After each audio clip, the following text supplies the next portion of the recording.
All right, welcome back to the Pure Playbook. I'm Dr. Dustin Bosson here with Dr. Nate Merhaut. We're both a little remote. Well, Dr. Nate's in a different room of the practice today. However, I am in Iowa, so we're going to bring this podcast remote. I am in Boone, Iowa, at IMCA Super Nationals, a week-long race. I'll get more into that here in just a second. But super excited to do this. This is the first time we've done this, but no matter what, we just want to keep bringing a podcast that's going to bring relevant information to start looking at healthcare a little differently and bringing elite resources to student athletes and their parents trying to keep up. So this one's, again, off the cuff. I can't make this stuff up, and we're just going to come at it from a real perspective today. I think we both got a few stories to share and some things to enlighten on. But Dr. Nate, you've had a hell of a week too, as I've been up here in Boone. But let me just give everybody a little glimpse about where I'm at. Last year, I was able to was asked to come to a big race, one of the biggest races in the area. In the U.S., anywhere that I know of, there's over, I think, 1,130 cars here signed into the pit area. I was able to come last year. They asked me back this year, so super grateful for that. But there's a lot of things we could talk about, me being a driver and in the race car and the kids and athletes and people that we see every day back at home. So let's just talk a little bit on that. But I know you've had a big week too, so jump on in, Dr. Nate. What's been going on this week? So fun week. I don't know if I can even. I was going to show what I was doing. I'm actually in the boots. I'm doing my recovery right now. So I'm in Merhaut boots as we're speaking, doing this. I've had a good week from the standpoint with adjusting. Since I was the only doc in the office, everybody was great. We had a make your own trail mix bar, which was kind of fun for everybody that was involved. Talked a little bit about some nutrition things. And then I've also been hitting it hard with some workouts, so kind of mental and physical recovery right now, and it's been fun. And so I want to hear also, you've done a lot. I remember last year when you were there, it was pretty busy for you. So give us a little insight on what you're actually doing there.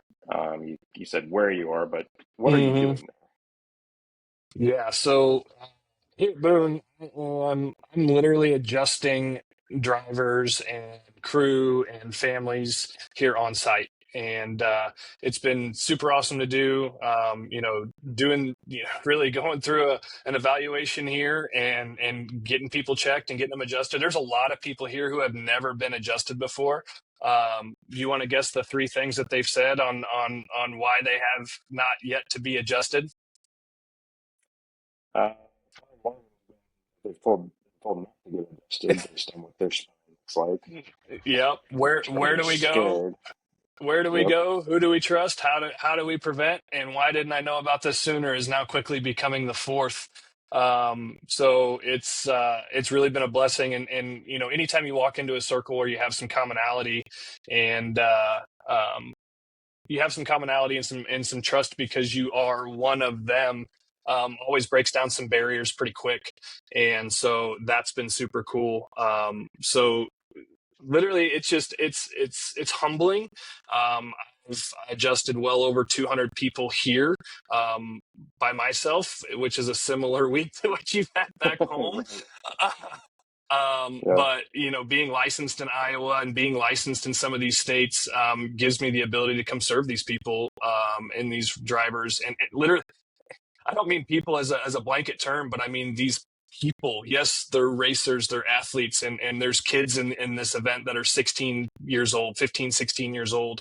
There's good friends that I've made that have rolled this week that have come and gotten checked. There's one I've got to get a hold of after last night that, has a concussion. Like there's so many things when it comes to, being in a race car that, any sport that you go after, you can make a reason or a case and you can start to understand why an adjustment might be so important, even if you don't know the ins and outs, because the number one thing that a lot of people are talking about here, pain. I've got neck pain, or it's like I'm putting my belts on and I'm cinched down. And it's like, well, how often do we do that in our own car? And it's like, we have to do this to turn around, to look over the rearview mirror. And there's just, there's still similar things, but, you're going through some whoops and some character in the track, as we like to call it, with, 1,100 cars hitting the track a day. well, they split it up. So, I mean, 3, 4, 5, 6, 700 cars hitting the track a day. There's a little character, we call it, that ends up in the track. And there's some whoop sections and maybe a couple holes. Dare I say that? You're not supposed to say that as a driver, but I don't know how else to explain it for those who aren't in the race world. But there can be some holes that create some character, and you go through there and you're bouncing, and you're doing this, and you got the wheel this way, and it's getting yanked out of your hand. And it's a lot. There's a lot of compression on the structure. And so people asking about that is, it's like, how did this happen? And sometimes it seems so easy, but, at the same time, it's like, yeah, I wish I'd have known that sooner. So Yeah. I guess that's I think the longish answer of that. from the outside looking in, I mean, I think a lot of people would be like, why? I mean, unless someone has been in an accident, racing, or even just on the road in a car accident, why would you need to be adjusted? You're just sitting in the car going around in a circle, So from the outside looking in, that's kind of what it looks like. Yeah. And so I want you to give a little bit more insight on. You kind of already did a little bit, but what goes on in the car, and what does that look like? Even just talking about, you used to race a lot in the summer too, the temperatures and the amount you sweat and all that kind of stuff that happens inside the car. But fill us in on that, because outside looking in, looks like you're just going around on track, and if you're not crashing, why would you need adjusted? Yeah, no, that's good, and I think that's everybody's derogatory, stereotypical statement. And those of you that are Jeff Dunham fans, it's like they're making another left turn, like, ooh, this is cool. And it's like if you knew what went on behind the scenes and what it took to go that fast on any track surface in any car, whether you're in a four-cylinder or a pure stock, a hobby stock, a street stock, modified, late model, sprint car. Like, if you knew what went on to make it happen, it would be much more entertaining, and I think a lot more respect for it. But yeah, when you just looks like you're going around a left turn, and it's like, okay, car goes this way, the G-forces take you the opposite way, like just that alone. But let me just start from the beginning. Is it's like, okay, first of all, you've got to get in this car. You're in, 2,000, 2,500, 3,000 pound car, and you're in this ideally a custom seat, containment seat. You've got barriers on each side of your head, but you got the seat belts that come down and strap over you. So you're already cinching yourself down in the car. So even the compression load there, as we tighten our belts, pull them belts tight one more time. We're getting ready to go green. Is what we hear, either whether that's Darrell Waltrip back when he was on, or, they say that all the time, get ready to go green. You just cinch yourself down a little more so you can't move in there. So that alone is putting a lot of compression on the structure. Going around to the left turn, it's like then G-forces take you that way. And on dirt, you get the car in what we call yaw. And so it looks like, a lot of people say it looks like you're drifting. And it's like, kind of. We call it side bite. And you get this car the opposite way, and you're turning left to go right. And you're looking, because the car is pointed almost towards the infield, and you're looking this way. You've got seat belts this way. The car's leaned this way. And there's so many dynamic forces. I mean, you want to talk about physics. It's like, kids, you will use physics in your life if you want to figure it out. But that's what happens just basically in the race car. And then your feet are moving, foot, gas, gas, brake, everything that you're doing underneath. And, but sometimes you're going down those tracks. Those tracks are not smooth asphalt. Even in NASCAR, those are not like smooth, like even on the freeway, those are not smooth roads. But it's like, even when you're dirt racing, you get a little bit of that character. You're this way, you're leaned this way, and you're going like this. And then you go down the straightaway and you're back this way, and then you're back this way, and you get a little bit of this. And it's like, you flex the spine over, you gap a side where the disc wants to go this way, and then the side that it's flexed towards, there's a nerve root there, and you're like this, and you're just jamming on it.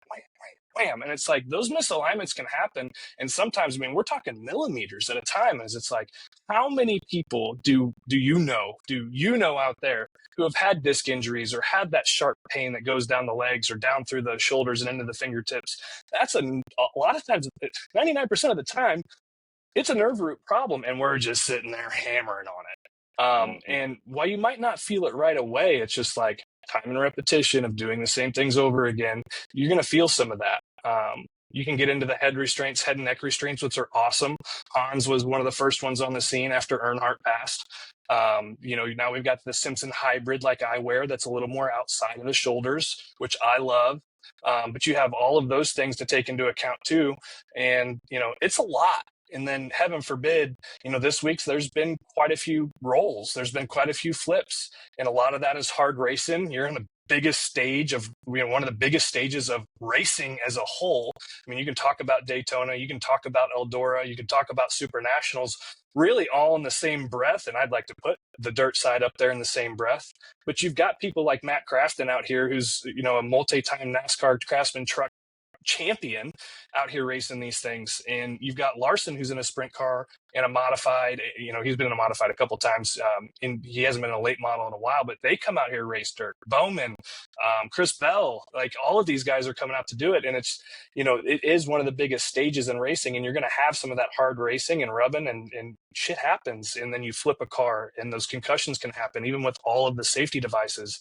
And I could go on and on, and obviously super passionate about this. I'm not even letting you speak at all yet. I could ramble on and on about this, but there is so much that goes into this. And I just pray, that I continue to get the opportunity to do this, because I think this is still an area of athletes that is way underserved. And it is because they don't know where to go and who to trust, and or we're just hard asses and we'll get through it. Right.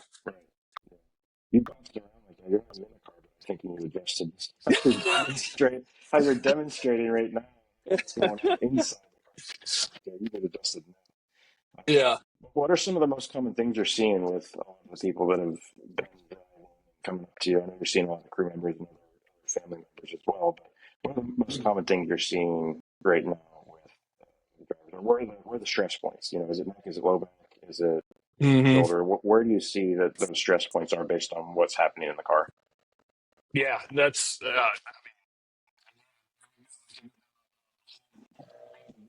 I just went back live. On Facebook. I had this great idea that we were going to go live, and I was going to give them like a cool look into the podcast, and I realized they can't see you on the live, Or probably hear so me. or hear you. So I figured, maybe this one will be a good one to light this back up. We'll see if anybody comes on. But yeah, sorry for those of you on Facebook Live. I should have done this a little differently. So I need the IMCA TV video crew, or somebody from Flow Sports, or somebody to come help me figure out my technology. But some of the most common things I'm hearing, a lot of lower neck, a lot of pain between the shoulder blades, a lot of low back issues. And while some of these things are brought up in kind of passing and diminished and minimized a little bit, there's a lot of things that I'm hearing from these drivers that do sound more almost radiculopathy like. And when you talk about radiculopathies, we're not talking like, ooh, I got a stinger and it just zinged down my arm. It's like, this is consistent pain where they're feeling it in their pinky and their ring fingers, or in the middle of their hand, or their first finger and thumb. And so that's one of the, lower neck. I mean, helmet on, cinched down, doing this one more time. Ready?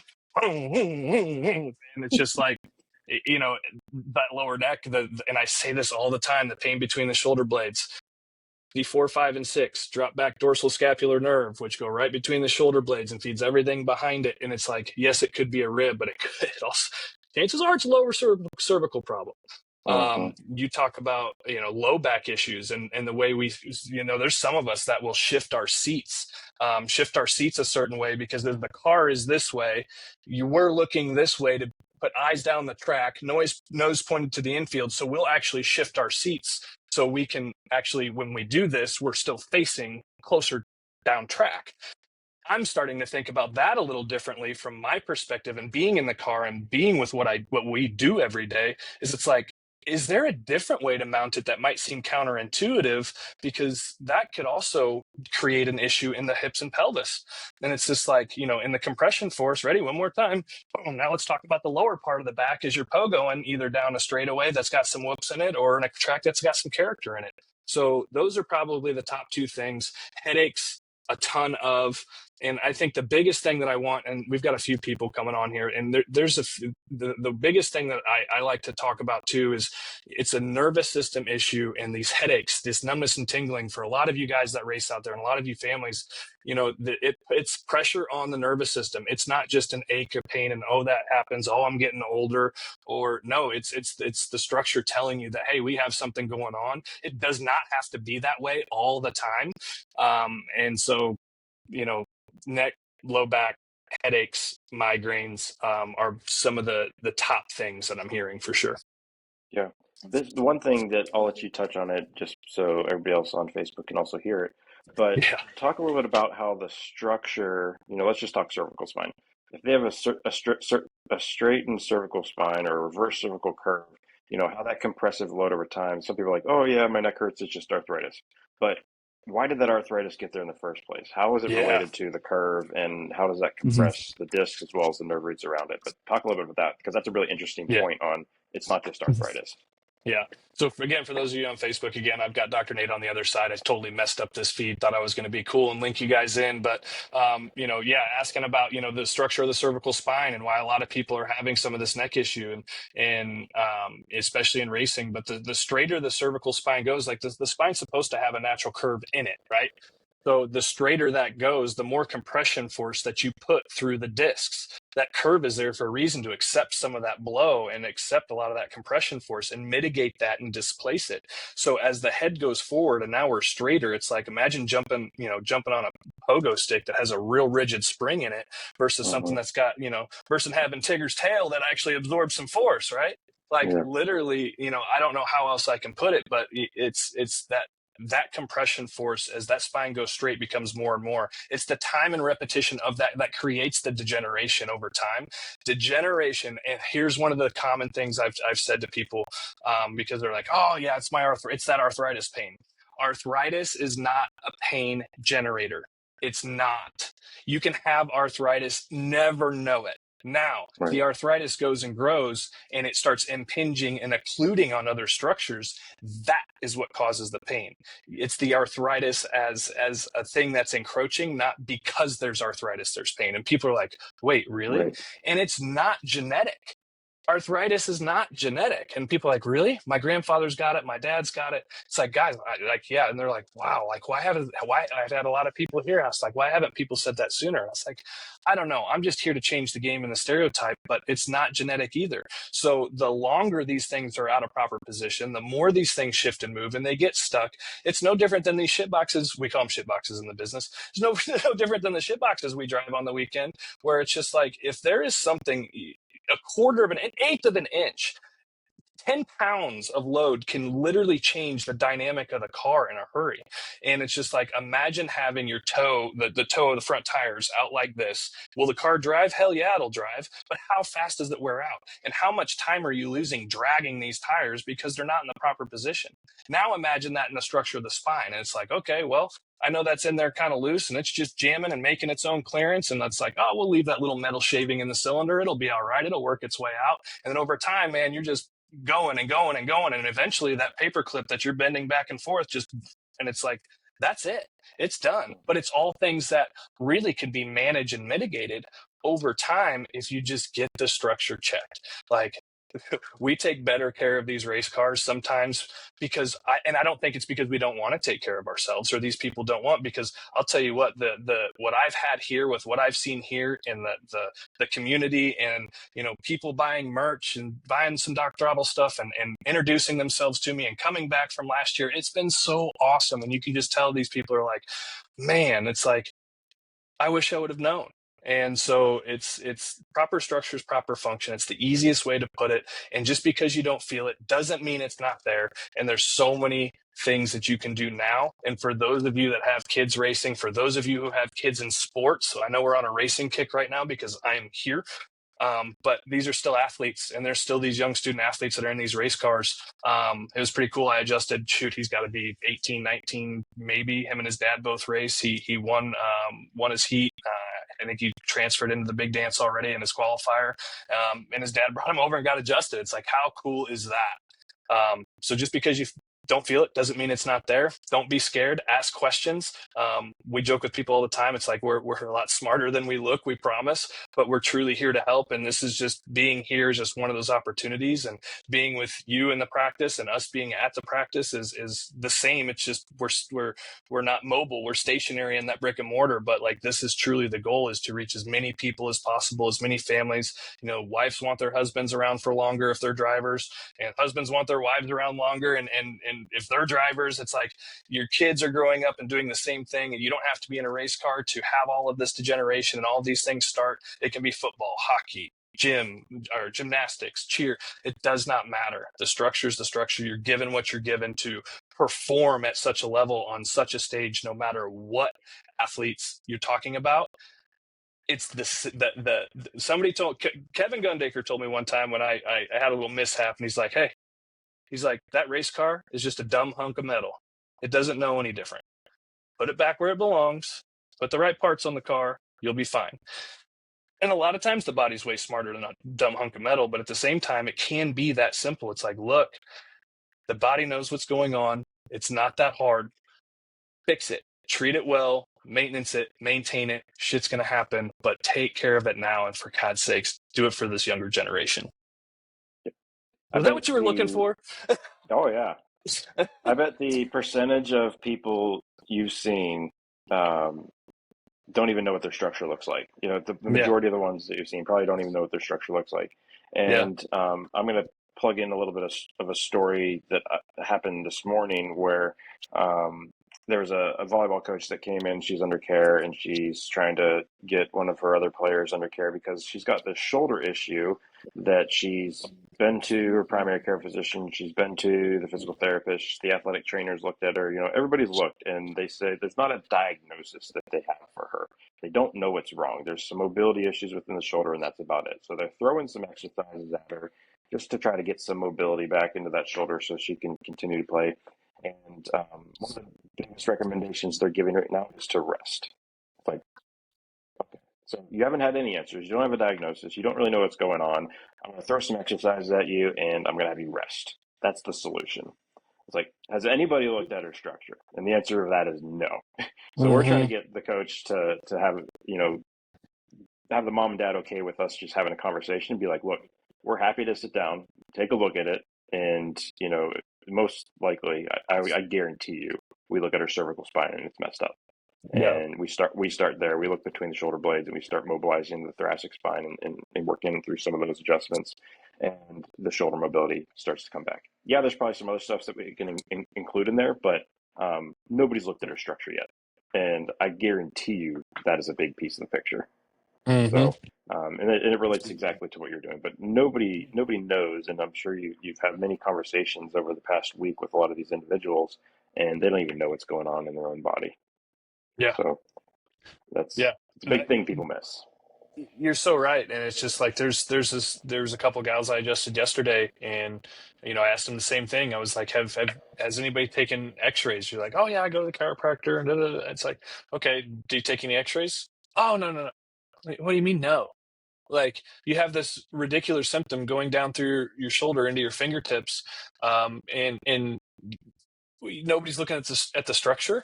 It's like, oh well, ice and NSAIDs and da da da da da. And it's just like, yeah, I mean, to see is to know, not to see is to guess. And a lot of times, if I see what I think I'm going to see, and we say that all the time, it's like it doesn't matter what profession you're in. I could talk one of the guys, the chassis I run, Beak Belt, Kyle Anderson's here. He surprised me. He's like, well, it didn't surprise me. He was already here. He happened to be, hey doc, what are you doing? But he's, I talked to him about the race car, and it'd be like, man, it's doing this and doing this. He's like, well, what about that? Like, he's already thinking the way we do in a different scenario, in a different line of work. And basically he's saying the same things. He's like, if I see what I think I'm going to see, if the car is doing this and it's not doing that, and you want it to do this, I bet you have this, check this, and do this, and this. What's different about what we do? And it's just like, okay, volleyball coach, we keep getting beat here. We keep getting beat. And this volleyball, I know exactly who you're talking about. She gets it. And so it's Yeah, like volleyball coach, basketball coach, hockey coach, soccer. And it's like, okay, we keep getting beat in the middle. Okay, well, just shove somebody in the middle. Just fill the hole. Like just cover the symptom. Just put somebody in the middle. Just leave them there. Okay, well, now what gap did that open up? Like, now where else are we going to lose? Like, well, is that just a Band-Aid, or are we fixing the problem? What if there's a corner somewhere? What if there's lack of movement throughout the scheme that you're supposed to be running that's just not happening? And so it's like, if we see what we think we're going to see, we're going to start here. But a lot of times it's just like, oh, put your finger in the hole. And you end up like that cartoon. It's like, and you get your, like, now you got like 11 toes out and 16 fingers trying to plug all these holes. And it's just like, no. Yeah. The other thing I think I want you to go down this rabbit hole and talk on, because we we did talk a lot about what happens in the car. And, a lot of people dealing with back pain, headaches, and those kind of things. But a lot of people, even the ones that you've probably been adjusting, unless you've really talked a lot on it, they don't understand the underlying neurology of like how chiropractic actually works and how it will affect all the other systems in the body. Whether it's blood pressure, heart rate, liver function, digestive issues, all that kind of stuff. And if you're bouncing around in the car and you are never getting adjusted, not only are you going to be in pain, most likely, and have degeneration, arthritis, and disc issues, and all these other things, but what's also going to happen from an organ system level, different diseases and things that start to set in because there's interference of the nerves that are going to those areas. Talk a little bit about that because that's a very interesting point that a lot of people just don't get with chiropractic, and Hmm. it's a huge piece of it. Yeah. I fired up the live again here, so I'm gonna repeat what you just asked because I think this is such a good thing to go over. So you were asking, yeah, link the function mechanism. The nervous system controls and coordinates everything, and what does chiropractic actually have to do with the function and these drivers here and athletes all across? So tying in the function is, and I said this yesterday on a post. There's an awesome group here, and as I was talking about some adjustments and telling some drivers to get over here after they flipped and the reason why, and I kind of didn't go on that soapbox, so I will go on it here. So for those of you that come on the live, please listen to this because this is truly the heart of why we do what we do. Because yes, oftentimes we get the chiropractic staple of it's pain, it's rib out, it's neck pain, it's back pain, it's sciatica, and yes, all great with those things. So now maybe I'll just remove the audience that we're in the middle of, and because this can go for everybody. But the neurological side of what happens is yes, I mean there's only there's two sides of the nervous system. One side's going to detect the pain, one side's going to send the function. And you're only feeling somewhere between 6 and 12% of anything that's in your body. That's all that is sensory in the nervous system. It's a very low percentage of the nervous system that is actually sensory. The other 90+% is function. So when you talk about having pain and you talk about some of this degeneration and occluding some of these nerves, and now you're decreasing function. If you have pain, you are in decreased function. You can also have no pain and have decreased function. But if you have pain, you are lacking function somewhere. I guarantee you at an organ system level. And I'm just going to go ahead and say that. You can go look through the research and you can go do all that and it'll corroborate. You'll find the alternative to what I'm saying if you want to look that hard. But you cannot deny the fact that more of it is function than it is sensory. And when you are in pain, I can guarantee you're lacking function. So in the neck, head, neck, and face, ears, eyes, nose, throat, sinuses, thyroid, cortical centers, brainstem area with the cranial nerves, like headaches, migraines, allergies, hyperthyroidism, sleeplessness, melatonin lack, um, leaky brain, leaky gut, sympathetic otonia, where you're in fight or flight all the time. Your phrenic nerve, how the diaphragm's functioning. C 3, 4, and 5 keeps the diaphragm alive. It's that there's so much function behind this. The numbness and tingling that people feel in their hands. That's another thing I've heard a lot this week. It's like, yeah, like my hands are tingling, and they say I've got carpal tunnel, and I was like, have you had the surgery? They're like, no. I was like, oh, thank God. Those nerves that go through the shoulders into the fingertips come from here, come from the lower part of the neck. It's called the brachial plexus. And guess what? The lower back is built similarly to the cervical spine, to where guess what the lumbar spine serves? The lower extremities. So a lot of people have this numbness and tingling in their hands. They get the little band cut because they were told they have carpal tunnel, and then it comes back. If I see what I think I'm going to see, have we evaluated here? And I had that conversation Tuesday or Wednesday, and they're like, nobody's ever looked at my neck, talking about carpal tunnel. Lung function, heart and lung function. There's your mid-thoracic spine, sympathetic chain. There's still a lot of parasympathetic function in there too. Digestive tract, IBS. It's like, oh yeah, I've had digestive problems. The IBS, it's like that mid-thoracic spine, upper digestion, middle digestion. You get into urinary, kidney, bladder, reproductive organs, colon as you get into the lumbar spine. Kidneys. It's like, this is an easy example for people, and you can put this about anywhere in the spine, but let's just talk about kidney stones for a second. I guarantee you there's some people at the racetrack with kidney stones. There's a lot of Mountain Dew and Dr. Pepper and a shit ton of beer in this place. I tell you right now. But kidney stones. What do kidney stones feel like? I had kidney stone. I was 16 years old. I was in high school right before district baseball. It was wild because I was sucking down like 7 Dr. Peppers a day. It was absolutely asinine. But kidney stones, you know how that shows up? Severe low back pain. If you're in pain, you are lacking function. And then all of a sudden it's like, if you're lacking function, you're decreasing function of an organ system somewhere. Kidneys are like, nah, done until you decide to treat us better. Like, you're going to feel it, brother. And it's going to come out. But it shows up as low back pain. And you're having an organ system problem. Now imagine young girls getting put on birth control too soon. Don't know what else to do. Don't know where to go. Don't know who to trust. Don't know how to prevent it, and don't know what else to do. People on all of these medications and migraine medicines and digestive medications and X-Lax and Miralax and Lax. I don't know. It's just like it's wild. It's a nervous system issue causing a functional problem. Now, there is a time and place. There are extenuating circumstances, but gosh dang it, man. Look at the structure before we go down a lot of those routes. But that's got on a little bit of a soapbox there, but it's like we can tie in a lot of other things. The pain that wraps around the ribs from either thoracic subluxation. A lot of people who are gassy and bloated. Think of all these little babies. Just a little baby. She was so sweet. She was 2.5 months old. And this gal, like, she's literally like holding her baby in the pits, and they might even have feed of it here if I can get it all up. But I adjusted a 2.5-month-old at a racetrack. Good for you, Mom. Heck yeah. I don't think I've ever been so passionate in the past 3 years, brother. Like, holy cow. Like, this mom brings her baby and she's like, can you help her?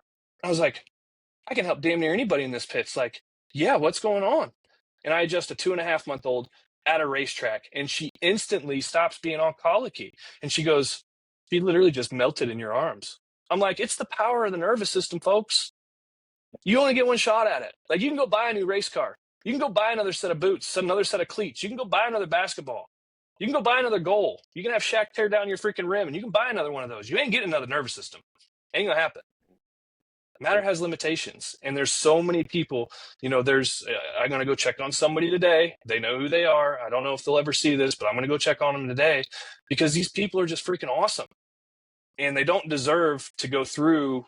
And it's not even that they're putting this on themselves. It's just they just don't know. I refuse to let them think that they have to live with what they're living with, whether they're in a race car, whether they're walking down the street in Cottleville, Missouri.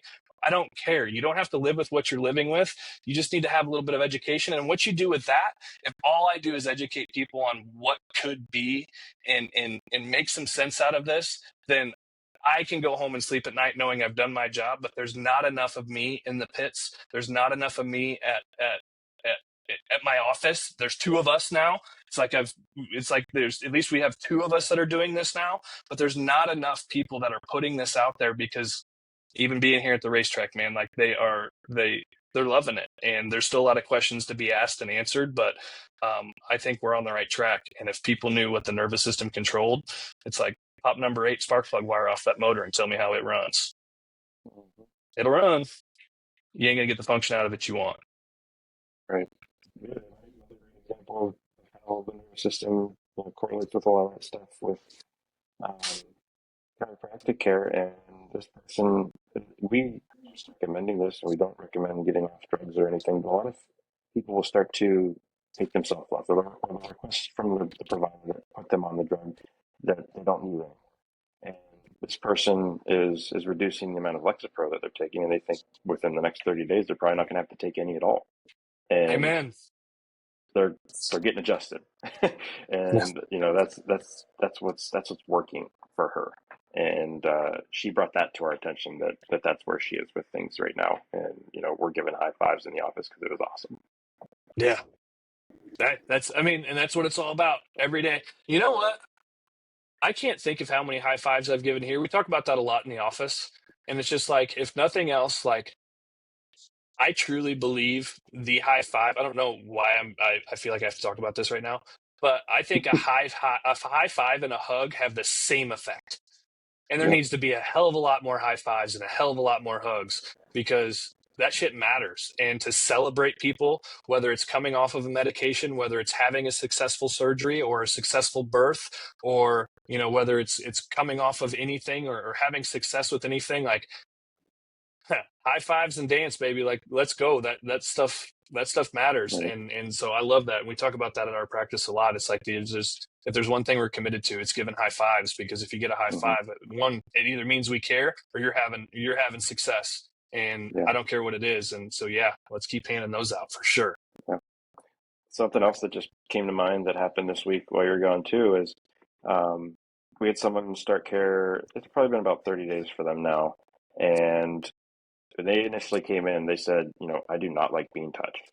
And I'm like, okay, well, I'll explain some things to you before we do anything, just so you're comfortable and understand and know what I'm going to do before I do it. And 30 days in, we were having the conversation again, and we were talking about something else with somebody else that was in the room. And they're like, it's crazy that I go to a doctor and I have knee pain or I have neck pain or shoulder pain, and they don't even touch it. You are the first person to actually place your hands on the area that hurts. And just the power of touch through chiropractic, Mm. on how powerful that is. And now this lady that, she's like, I don't even like giving massages. I don't like anybody touching me. I don't like giving hugs, blah, blah, blah. She's like, I'm so comfortable with you placing your hands on me and doing what you need to do, because one, I know it's helping. And two, for me, what I'm seeing is, her nervous system is being more regulated. So touch to her before was probably very sensitive, whereas now it's feeling good and it's helping because it's the right type of touch. And just, placing your hands on somebody, whether it's a high five or hug, these kind of things, they have such a huge impact. We see that every day in the office. Hmm. Yeah, absolutely. I don't know, man. I think a lot. I probably should do less of that, but uh, I'm the thinker. well, I mean, this week, man, I wouldn't say it's a turning point. I think, falling into, I mean, one, first of all, I mean, I should have said this a long time ago, and I know you know this, but I just appreciate having to be able to have the practice still open and run while I'm here serving a different population is huge. And I thank you for that. I know what was on the schedule this week. I know how hard it is to do alone. Well, we do have team there. We've got Sam and Erica, and we've got a bunch of great clientele we see. But I'm truly grateful for what you have done and the high fives that you've handed out. You didn't have to do that. You chose to do that, and I'm grateful for that. And I also want you to know there's a lot of people here that are grateful for that. That 2.5-month-old baby would never have got adjusted if you weren't there to do that. Um, Yeah, it's all about the mission. It's about serving people, and you're doing it out there. I'm doing it out here, and we're working together to spread what chiropractic can do and does and what it does. yeah, it's all about the passion for the people we take care of. And I think the filters. I think people by now, at least the people we see, know that where our heart is and what we're truly trying to do. And they see the passion and they see the mission, and to be able to have weeks like this where you know even just two little guys like us can make a huge impact in different parts of the world right now is huge. And um, people want to know about it. And it's cool to be able to be in two different places at once and continue to spread that message and have people have success and receive high fives and start asking more questions. And if nothing else, maybe this will continue to build a platform, for not for us, but build a platform of and a foundation for people to maybe ask more questions that are hesitant, have had a bad experience, or whatever the case might be, or just looking, just don't know what they don't know and willing to ask. I've had a lot of that this week. And so, and there's been people I haven't adjusted that have just asked questions, and that wasn't a bad thing. They're still thinking about it. And I've told people, I was like, look, you don't have to get on that table if you're not ready. Like, I'm here when you are ready and get your questions answered. And I've had other people like, I don't know what to ask, but I'm going to get on that table and figure it out. You can be one of those people too. Literally, Dr. Brackowacki says it all the time, just go face down. That's all you got to do. Mm-hmm. There's a lot of things that I do when I am here I go through, I ask some very specific questions, rule some things in and out. I've turned 3 people away this week of the 200. I've turned 3 people away because of some of the things I've had going on. And without having films and being able to do a thorough diagnosis. And you know what they said? Thank you. I could have been the guy that wrote on my little white square pad of paper and said, here, you just need that. Like, no, I'm not going to give you any suggestions like, well, any stretches and things I could do. It's like, even at that, and they got it. I was like, I wish I could. It's like, I could tell you what to do and be one of those guys that gives you the blanket exercises for your hip and everything. And I was like, here's one I will give you. But without seeing the structure, if I tell you to do some things, you could exacerbate it. It could become worse and exacerbate it. But they got it and they were like, thank you. Like, totally get it. And I said, give me your zip code. I'll see if I have a doc close to you that I trust. And if not, I'll see if I can vet some for you and get you where you need to be so we both can know. And then bring those back next year. Reach out to me after you have it done. I don't care. And they were more appreciative of that. In anything we do, and I've said this a lot recently, and it's something I try to remember, in anything we do, especially underneath one of these cars when you're racing for a title like Super Nationals champion here at IMCA Racing, but sometimes knowing when not to is the best thing you can do. And some of the best things you can deliver to a patient, a client, a team, a race car. Sometimes it's knowing when not to, and that's okay. Yeah, definitely. Whew. All right. You got anything else? You want to provoke me some more? No, I know you've got things to do too, man. I super appreciate you. I know you've got one of our adopted kid athletes there probably in the building now. Hate that I'm not going to be able to he's kicking see a him. soccer ball around. I can hear it hitting the wall. Yeah. Oh, it's not Kenton. That's not my kid. No. Yeah, man. No, it's super cool. I know that particular athlete's out in Charlotte, and he came back to see us specifically, which is bittersweet. So super grateful for that and that family. But I have a couple friends in NASCAR land. Who knows? Maybe one day we'll take this into the Charlotte area. How ideal would that be? I don't know how ideal that would be, but I'd be grateful to do it or have the opportunity. But let's just keep doing what we're doing, man. I think I enjoy the heck out of it. I don't know if I have any plans or goals on what this needs to look like or should look like. Maybe I should have those plans or goals, but we'll just keep following God's plan and do what we got to do. Amen. All right, man. Well, there you have it. Impromptu here from Boone Speedway, Boone, Iowa, for a race, IMCA Super Nationals. Super appreciate everybody. Have a great week. We'll see you next week. See ya.